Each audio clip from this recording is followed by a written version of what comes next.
Enfin Soir Week-end et j'accueille mes débatteurs de la deuxième heure. Je laisse Vincent Roy ranger sa chaise. Bonsoir mon cher Vincent Roy. Bonsoir Stéphanie. Journaliste et essayiste, vous faites du ménage dans le studio. Oui, j'essaie d'organiser un peu tout ça. C'est bien, c'est bien. Georges Fenech, ancien magistrat. Bonsoir Georges. Bonsoir Stéphanie. Alors on va parler de la colère des agriculteurs parce que évidemment ces images nous ont choqués hier entre les forces de l'ordre et les agriculteurs. Ça s'est pas bien passé, c'est le moins qu'on puisse dire dans l'Ariège. Beaucoup de colère. En tout cas, ces mécontents n'ont pas pu empêcher l'abattage de plus de 200 vaches dans l'Ariège. Donc après ce cas de dermatose bovine qui a été détecté, la Confédération paysanne appelle à des blocages partout en France pour protester contre cette méthode déployée par le gouvernement. Annie Genevard, la ministre de l'Agriculture, elle s'est justifiée aujourd'hui sur CNews. Elle a dit en substance l'abattage est la seule solution. Avant d'accueillir mon invité, Quentin Le Guillou, messieurs, je voulais votre regard sur cette nouvelle séquence de colère. Vincent Roy. D'abord, lorsqu'on parle des agriculteurs, il faut savoir de quoi on parle. Est-ce qu'on parle parce qu'il y a différentes catégories, si j'ose dire, d'agriculteurs. Il y a effectivement les éleveurs, mais compte en commun ces petits éleveurs dont nous parlons aujourd'hui et les grands céréaliers de la Beauce.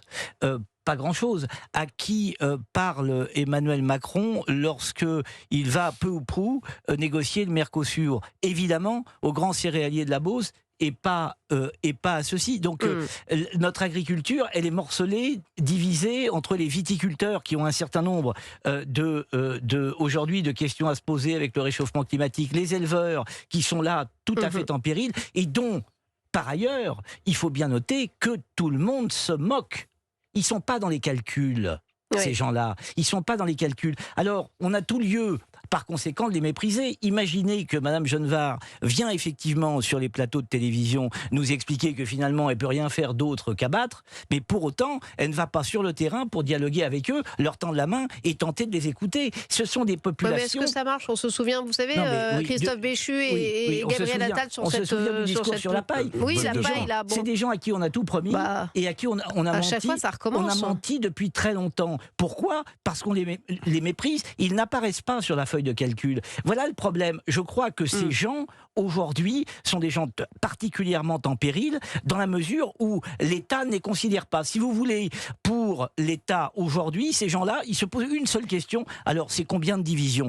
C'est pas grand-chose. C'est pas grand-chose, mais ça fait le tissu de notre pays. Là, c'est vrai qu'il s'agit d'une maladie, mais on va en parler. Et puis, c'est vrai qu'on n'est pas vétérinaire. On va voir ça. On va essayer de mieux comprendre. Ils sont tous divisés, les vétérinaires. Et on va poser justement la question à un agriculteur tout à l'heure. Mais Georges Fenech, vous, ça vous a inspiré quoi? C'est vrai que c'était triste de voir ces forces de l'ordre en découdre avec des agriculteurs. Moi, c'est plus que triste, ça me choque. Oui. De voir ce déploiement de force qu'on ne voit pas pour les narcotrafiquants, mais qu'on voit pour nos agriculteurs. On les traite comme des gens extrêmement dangereux. Vous avez vu que la ministre a dit qu'il y avait des gens d'ultra-gauche qui se sont infiltrés. Oui, mais il y avait c'est surtout ça, des agriculteurs quand même. Alors, il est possible qu'il y ait des ultra-gauches qui sont venus perturber, mais toujours est-il que ce déploiement de force, des forces de l'ordre, c'est choquant. Ça nous rappelle d'ailleurs lorsque, souvenez-vous, ils étaient venus à Rungis pour manifester contre le Mercosur et autres, et qu'ils avaient été placés en garde à vue. C'est quand même... On les traite comme des délinquants, comme des délinquants de droit commun. Non, ce sont des paysans qui sont en train de mourir, dont les propriétés agricoles sont menacées. On enregistre beaucoup de suicides chaque année. On a pris des engagements, Vincent vient de parler du Mercosur, ils n'ont pas été tenus. Et tout ça, on peut faire le lien effectivement avec le Mercosur et l'élevage argentin qui menace sans avoir les mêmes obligations normatives. Oui.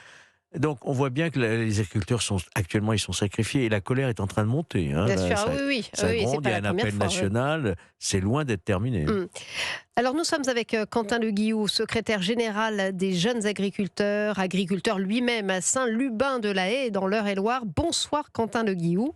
Bonsoir. Merci d'être avec nous en direct sur Europe 1. Alors, on l'a un petit peu entendu. C'est vrai que c'est un peu la cacophonie chez les syndicats. Vous avez la Confédération paysanne ainsi que la coordination rurale qui ne sont pas contents, qui appellent à des blocages. D'ailleurs, il y a quelques routes, la 64 me semble-t-il, qui est déjà bloquée. La FNSEA est plutôt sur la ligne du gouvernement et explique en substance que l'abattage était certainement la seule solution. En tout cas, la FNSEA fait confiance aux vétérinaires. clair. Vous, chez les jeunes agriculteurs, qu'en pensez-vous?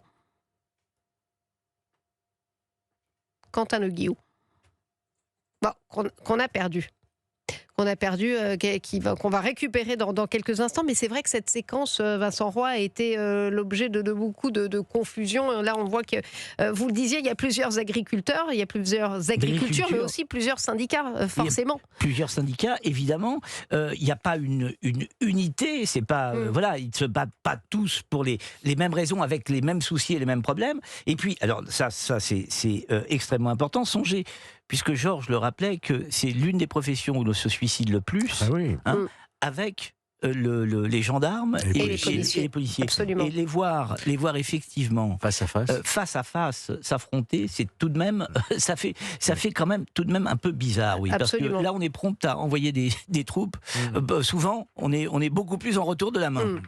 Quentin Le Guillou, qu'on a récupéré, secrétaire général des jeunes agriculteurs, donc vous-même en Eure-et-Loire. Je ne sais pas si vous avez entendu ma question du coup, Quentin Le Guillou, puisqu'on vous a perdu. On disait. On a décidément, on a encore perdu Quentin Le Guillou. Manifestement, le réseau n'est pas très bon en Eure-et-Loire. Oui, est-ce qu'on doit craindre finalement, Georges Fenech, est-ce que vous le craignez, une nouvelle tâche, une nouvelle grande crise avec les agriculteurs? Parce que c'est vrai qu'elles sont médiatisées, ça se calme et ça revient, mais dans le fond, les problèmes persistent. Écoutez, on a tous le souvenir, il n'y a pas si longtemps que ça, de la révolte des Gilets jaunes. Là, on a les bonnets jaunes qui sont sortis. Personne ne peut exclure qu'il y ait effectivement une coalisation aussi, je dirais, des revendications. On voit bien ce qui est en train de se passer. Avec Brandt, les fermetures d'entreprises, tout ce qui est en train de se passer. Il faut craindre, et c'est d'ailleurs l'une des prédictions, si je puis dire, de Nicolas Sarkozy, qui, dans son livre, qui parle de jamais la France n'a été au bord de l'explosion comme elle l'est en ce moment. On sent qu'il y a tous les ingrédients pour que les colères se manifestent et s'agrègent. Oui. On va faire une troisième tentative. J'espère que cette fois, ça va marcher parce que franchement, Quentin Le Guillou, vous êtes avec nous cette fois. Ça fonctionne, cette ligne? J'en suis là. Oui, ça fonctionne. C'est un peu métallique, mais j'espère qu'on va bien vous entendre. Donc les syndicats, je le disais, sont dispersés. Confédération paysanne d'un côté, coordination rurale main dans la main avec la Confédération paysanne, et puis FNSEA de l'autre. Vous, chez les jeunes agriculteurs, qu'en pensez-vous? Bon, on est sur un moment qui est quand même très compliqué. Ça fait maintenant 6 mois que la maladie dure. Ça fait 6 mois qu'il y a des abattages qui se font un peu partout dans le territoire en France. On va arriver à 3000 à peu près bovins abattus depuis le 1er juillet. Ce qu'il faut regarder, c'est que depuis les années 80-90, c'est à peu près 5000 bovins qui sont abattus par an pour la maladie seule de la tuberculose. Oui. Donc, voilà, histoire de... Voilà, quand aujourd'hui on en fait toutes des montagnes en disant on est en train d'abattre, oui c'est très compliqué et on apporte tout le soutien aux éleveurs qui sont dans des grands moments de détresse et il faut accompagner au plus près et on appelle le gouvernement, l'État à indemniser le plus rapidement et à l'euro près la perte que les exploitations agricoles vont avoir. C'est 2 000 €, c'est pas grand-chose, non? On est à 2 000 € sur d'entrée sur la vache, par vache. Ça vous semble ensuite, il y a une suffisant? valorisation qui est remise. Non, après, il y a une revalorisation qui est mise en fonction, si c'est une petite, une grosse, si elle produisait du lait, si elle produisait de la viande, en fonction d'eux. Derrière, il y a des revalorisations. Ensuite, il y a une perte. L'exploitant, quand on lui retire ses vaches, il n'a plus rien, il n'a plus aucune production. Là, à ce moment-là, l'État prend en charge la totalité de sa perte. Et ce, jusqu'à 6 mois après la réintroduction de vaches. Et nous, c'est ce qu'on demande, c'est que ces indemnisations soient à la juste hauteur et le plus rapidement possible. Parce qu'il ne faut pas qu'en plus que l'exploitant qui a perdu ses vaches soit dans un mal-être derrière financier. Il a déjà le moral, il faut qu'il puisse être accompagné psychologiquement. Aujourd'hui, ce qu'il faut, c'est déployer le plus rapidement la vaccination et surtout, il faut qu'on arrive aujourd'hui à contrôler massivement les exploitants agricoles qui ne nous jouent pas le jeu. On a aujourd'hui des exploitants agricoles qui vont prendre des animaux dans des zones réglementées dites à risque ou malades et qui vont aller les transporter de part et d'autre, de département en département. C'est comme ça qu'aujourd'hui la maladie se disperse dans le territoire français.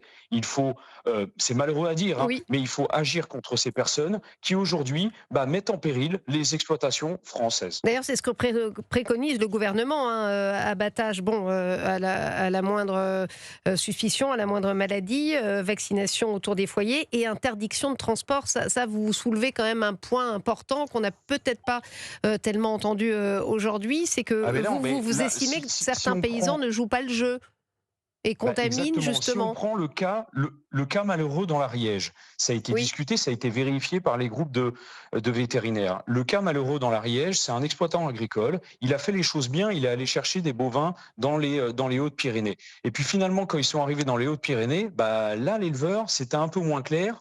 Et puis quand on a regardé un peu autour, il y aurait potentiellement des animaux qui auraient transité depuis les Pyrénées-Orientales, une zone qui était réglementée. Et donc là, ça a été fait frauduleusement. À savoir comment il les a transportés, je n'en sais rien. Il y a encore 3 semaines de ça, ils ont arrêté une petite camionnette dans les départements du Doubs et du Jura, où dedans il y avait 2 veaux de cachés dedans. Donc voilà, aujourd'hui on a des gens qui frauduleusement transportent des animaux de part et d'autre du département et qui malheureusement dispersent la maladie. Et ça, malheureusement, il faut agir parce que sinon, jamais on va sortir de cette maladie. Donc, d'une certaine façon, ça équivaut à dire que vous ne comprenez pas vraiment cette révolte aujourd'hui, Quentin Le Guillou ? La révolte, bien sûr que je la comprends, parce qu'en fait, on est en train de toucher à la corde sensible. Aujourd'hui, on a les agriculteurs qui sont au bout. Dans tout corps de métier, j'entendais tout à l'heure, je vais le prendre avec ironie, la grande différence entre les beaucerons et les petits éleveurs. On parle quand même d'éleveurs. Enfin, je vous invite quand même à aller en Savoie sur les élevages qui ont été touchés. C'est pas forcément que des petits élevages. Et il y a des éleveurs qui aujourd'hui, en Savoie, en abondance, avec du lait de qualité, qui ont des chiffres d'affaires peut-être même supérieurs à certains beaucerons, 10 beaucerons, grands céréaliers. Donc il faut quand même rationaliser. Et moi, je parle agriculteurs, c'est tous les agriculteurs de France.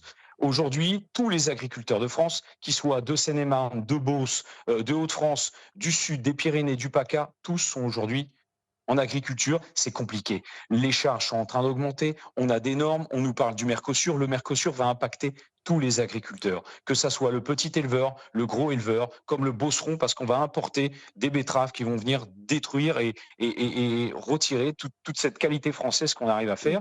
On va importer des carburants qui sont produits dans des manières complètement illicites et des choses qu'on voudrait jamais voir ici en France. Donc aujourd'hui, s'il y a une crise, on rajoute ce malheur de DNC où on vient retirer des élevages bovins, où on vient abattre malheureusement, des élevages complets ou des lots, parce que il y a de certains territoires, certains élevages, ça a été des lots, des animaux qui ont pu être, abattus 2 sur une colline, 3 sur une autre montagne, et non des élevages complets. C'est une goutte d'eau pour vous. Ouais. Vincent Roy, vous vouliez peut-être répondre à Quentin. Non, je parlais pas de l'élevage. L'élevage en soi est une des formes de l'agriculture. Je disais qu'il y avait différentes formes, et notamment, je prenais pour exemple les grands céréaliers de la Beauce. Je ne parlais pas, je disais pas il y a des petits élevages ici et des grands élevages en Beauce. Je parlais des céréaliers de la Beauce. Je pense qu'il y a un distinguo à faire en agriculture entre effectivement l'élevage, les viticulteurs et les grands céréaliers. C'est pas les difficultés ne sont pas les mêmes et il y a des différences d'échelle. C'est simplement ce que je mentionnais. Quentin Le Guillou, les différences d'échelle sont nettement moindres. Les différences d'échelle sont quand même nettement moindres depuis quelque temps. Vous pouvez prendre les fameux grands céréaliers de Beauce, avec une moyenne d'exploitation de 180 hectares, où aujourd'hui les exploitants à 55 ans, pour eux c'est bon, le jeune qui s'installe à 25 ans, sur 180 hectares, doit trouver un boulot à côté pour avoir un revenu. Et on parle de grands céréaliers de Beauce. Donc, bon, moi, je ne veux pas rentrer dans ce sujet-là. Aujourd'hui, on est là sur un sujet de DNC qui est malheureux. Et il faut, pour sortir de toute cette crise, et il faut avancer et accélérer rapidement sur la vaccination de tous les territoires et les départements autour de ces zones-là. Et puis, regarder au plus juste. Et puis, s'il faut sanctionner les agriculteurs qui ne jouent pas le jeu, et ben malheureusement, ça a été, il va falloir en tout cas, avancer annoncé par la ministre. Le gouvernement qui annonce étendre la zone de vaccination obligatoire autour des 2 foyers donc de dermatose nodulaire découvert dans le sud-ouest. Merci Quentin Le Guillou. Je rappelle que vous étiez secrétaire général des jeunes agriculteurs vous-même à Saint-Lubin de la Haye en Eure-et-Loire. Merci d'avoir été avec nous. On se retrouve avec Georges Fenech et Vincent Roy dans quelques instants.